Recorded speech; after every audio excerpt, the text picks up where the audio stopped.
안녕하세요. 여러분의 든든한 텃밭길잡이 농사대장입니다. 5월이 되면서 우리 텃밭 농부님들 그리고 주말 농장 하시는 분들, 감자밭에 가보시면 하루가 다르게 쑥쑥 크는 감자잎을 보면서 가슴이 웅장해지실 겁니다. 그런데 한편으로는 잎만 이렇게 무성하고 밑에 감자는 안 든 거 아니야?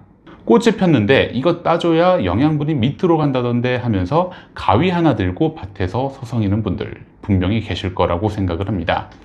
제가 오늘 초보 농부님들이 흔히 겪는 그 깊은 고민들 완벽하게 알려드리겠습니다. 대한민국 농업기후 조건에서 5월은 봄감자 재배의 성패를 가르는 가장 결정적인 시기입니다. 왜냐하면 파종 후 발아기를 거쳐서 지상부의 잎과 줄기, 즉 영양 생장에 집중하던 감자가 이제는 땅속의 궤경, 즉 감자를 키우는 대사 패러다임으로 완전히 전환하는 시점이기 때문입니다. 감자는 이 시기에 광합성을 통해서 생산한 탄수화물의 대부분을 땅속 줄기 끝에 집중적으로 축적하기 시작을 합니다. 여러분의 감자밭이 이제 잎사귀 공장에서 만든 영양분을 지하 창고에 미친 듯이 쏟아붓는 중이라는 뜻이죠. 생리학적으로 보면 이 시기에 감자 한 포기당 하루에 약 40g씩 폭발적으로 무게가 늘어나고 조건이 맞으면 300평당 수확량이 최대 200kg까지 맹렬하게 증가를 합니다. 이 엄청난 공장을 가동하려면 무엇이 제일 필요할까요? 바로 물입니다. 궤경비대기는 감자의 전체 생육기관을 통틀어서 수분을 가장 많이 요구하는 시기입니다. 이 시기에 가물어서 수분 스트레스를 받으면 감자가 크는 걸 즉각적으로 멈춰버리고 속이 텅 비는 중심 공동이나 껍질이 쩍 갈라지는 열근 형상 같은 치명적인 생리 장애가 발생합니다. 비가 오지 않으면 토양 상태를 면밀하게 관찰을 해서 7일에서 10일 간격으로 충분한 영양의 물을 꼭 주셔야 됩니다. 흙이 영구 위조점까지 말라버리면 토양 속에 아무리 비슷한 비료가 넘쳐나도 뿌리가 영양분을 흡수하지 못하는 기아 상태가 초래되어서 감자 비대가 전면 중지가 됩니다. 그런데 여기서 정말 중요한 관행타파 하나 들어가겠습니다. 물을 언제 주느냐가 핵심인데요. 낮에 날이 뜨거우니까 오후나 저녁 무렵에 시원하게 물 뿌려주시는 분들 많으시죠? 절대 안 됩니다. 감자는 오전 중에 이산화탄소 흡수량이 최고치에 달하면서 광합성이 가장 폭발적으로 활발하게 이루어집니다. 정오를 지나서 오후가 되면 강한 일사와 고온 때문에 식물체가 수분 손실을 막으려고 기공을 닫아버리는 이른바 낮잠 현상에 돌입합니다. 기공이 닫히면 이산화탄소 유입이 차단되어서 광합성 효율이 급격하게 추락을 합니다. 따라서 물은 가급적 오전에 주시는 것이 식물체의 광합성 촉진과 궤경 비대에 압도적으로 유리합니다. 오전에 수분이 공급이 되어야지 잎의 공변세포에 팽압이 형성되어서 기공이 최대로 개방이 되고 결국 궤경으로 전류되는 동화산물의 절대량을 폭발적으로 증가시키는 메커니즘이 완성이 됩니다.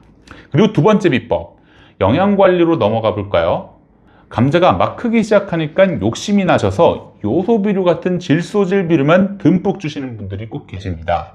비대기에 질소 단일 비중을 과다하게 주시면 지상부 줄기와 잎만 무성하게 자라는 영양생장, 즉 웃자람 현상이 발생을 합니다. 감자가 잎사귀 키우느라 탄수화물을 다 써버려서 정작 땅속으로는 영양을 안 보내는 덩쿨만 무성하고 알은 없는 참사가 벌어집니다. 농촌진흥청 표준 12량에 따르면 감자는 엽채류 못지않게 질소를 요구하면서도 실제로는 질소보다는 칼리를 훨씬 더 많이 요구하는 대표적인 칼리 선호 작물입니다. 싹이 나고 약 1개월이 지나서 감자 줄기가 15cm에서 25cm 내외로 자랐을 때가 추비를 주기에 가장 이상적인 적기입니다. 이때는 양분 요구량의 역전 현상이 일어나므로 비료의 성분 비율 중 질소보다 칼리의 함량이 반드시 더 높아야 됩니다. 칼리는 잎에서 만든 탄수화물을 땅속 감자로 신속하게 이동시키는 펌프 역할을 하면서 세포 내 수분 흡수를 통해서 감자알의 부피 팽창을 직접적으로 견인합니다. 여기에 고품질 감자의 활용점점 바로 칼슘이 추가되어야 하는데요. 칼슘은 감자 세포벽의 팩틴과 결합을 해서 조직을 단단하게 만들어줍니다. 감자 속이 시꺼멓게 변하는 흑색 신부병이나 내부 갈변 현상을 원천적으로 예방을 하고 저장성을 극대화해 주죠. 그래서 이 시기 추비의 가장 과학적이고 완벽한 조합은 칼슘이 더해진 질소 관리 복합 비료입니다.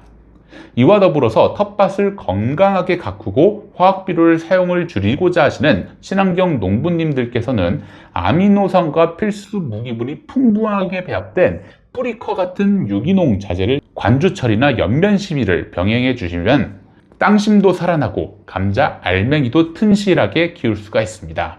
지금 아래 뜨는 아이콘 클릭해서 구매하시면 농사에 도움이 되실 겁니다. 세 번째, 밭에서 흔히 벌어지는 가장 큰 실수인 꽃따귀와 순치기에 대해 팩트 체크를 해보겠습니다. 옛날부터 감자 영양분이 꽃으로 낭비되는 것을 막고 뿌리로 에너지를 우회시키려면 꽃봉오리를 일일이 따줘야 한다는 믿음이 널리 퍼져 있었죠. 싹이 여러 개 올라오면 양분 분산을 막는다고 줄기를 3개만 남기고 다 가위로 쳐버리시는 분들도 많습니다. 하지만 농촌진흥청과 국가농업 연구기관들의 방대한 연구 결과를 보면 이것은 심각한 오류임이 명백하게 밝혀졌습니다. 감자는 종자가 아니라 땅속 괴경을 통해서 번식하려는 생리적 강도가 진화적으로 훨씬 강력한 작물입니다. 꽃을 피우고 유지하는 데 쓰이는 영양분은 식물 전체 에너지에서 극히 미미한 수준이라서 감자 알의 덩치를 키우는 데 전혀 부정적인 영향을 미치지가 않습니다. 오히려 멀쩡한 줄기를 꺾고 꽃을 따는 행위는 감자에게 엄청난 기계적 스트레스를 유발을 합니다. 줄기가 꺾인 상처 부위로 곰팡이와 세균이 침투를 하고 식물은 상처를 치유하느라 불필요한 에너지를 낭비하게 됩니다. 대신 그 아낀 체력으로 여러분이 반드시 하셔야 하는 작업이 있습니다. 바로 북주기, 배토입니다. 폭이 밑동 1항에 흙을 두툼하게 긁어 올려주는 작업이죠. 흙을 충분히 덮어줄수록 흙이 부드러워지고 땅속 줄기의 신장이 촉진되어서 감자 개수가 획기적으로 늘어나서 수확량이 폭발합니다. 또한 감자가 크면서 흙 표면 위로 솟아오르게 되는데 이때 흙층이 얇아서 감자가 햇빛을 받으면 엽록사가 형성이 되어서 초록색으로 변하는 녹화 현상이 발생을 합니다. 빛자극을 받으면 인체에 식중독을 유발하는 솔라닌과 차코닌 같은 천연 독소가 생성이 되어서 감자를 먹을 수 없게 됩니다. 그러니까 북주기를 할 때는 흙을 높고 두텁게 올려서 비대하는 감자가 철저히 암조건 속에 묻혀 있도록 보호해야 합니다. 이 두터운 흙은 일교차로부터 땅속 온도를 유지해주고 수분 증발을 억제해서 가뭄 피해를 막아주는 보약 같은 역할을 합니다. 자, 오늘 정말 중요하고 많은 내용이 지나갔습니다. 영상 끄시기 전에 시청자분들이 밭에서 절대 잊지 않도록 오늘의 핵심 내용 깔끔하게 총정리 코너로 요약해드리겠습니다. 첫 번째, 수분 관리는 광합성이 가장 폭발적인 오전에 해라. 무강우 시 7에서 10일 간격으로 오전에 집중 관수를 하고 수확기가 다가오면 단호하게 물을 끊어서 건조하게 관리해서 감자 껍질의 코르크화를 유도해라. 두 번째, 추비는 질소 과다를 피하고 칼슘을 포함한 복합 비료를 잎 끝선에 주어라. 칼리로 양분 이동을 돕고 칼슘으로 세포벽을 강화해서 살포 후에는 흙으로 반드시 덮어주세요. 자, 그리고 세 번째, 수확량을 갉아먹는 꽃따귀와 줄기 속기는 당장 폐기해라. 식물체에 기계적 스트레스를 주고 광합성 면적만 줄이는 관행적 오류입니다. 그냥 놔두시는 게 정답입니다. 자, 그리고 네 번째, 불필요한 노동력을 북주기 배토 작업에 모두 쏟아라. 흙을 두껍게 올려줘서 감자의 착생 개수를 늘리고 햇빛 노출로 인한 독소, 솔라닌 발생과 노화 현상을 완벽히 차단해라.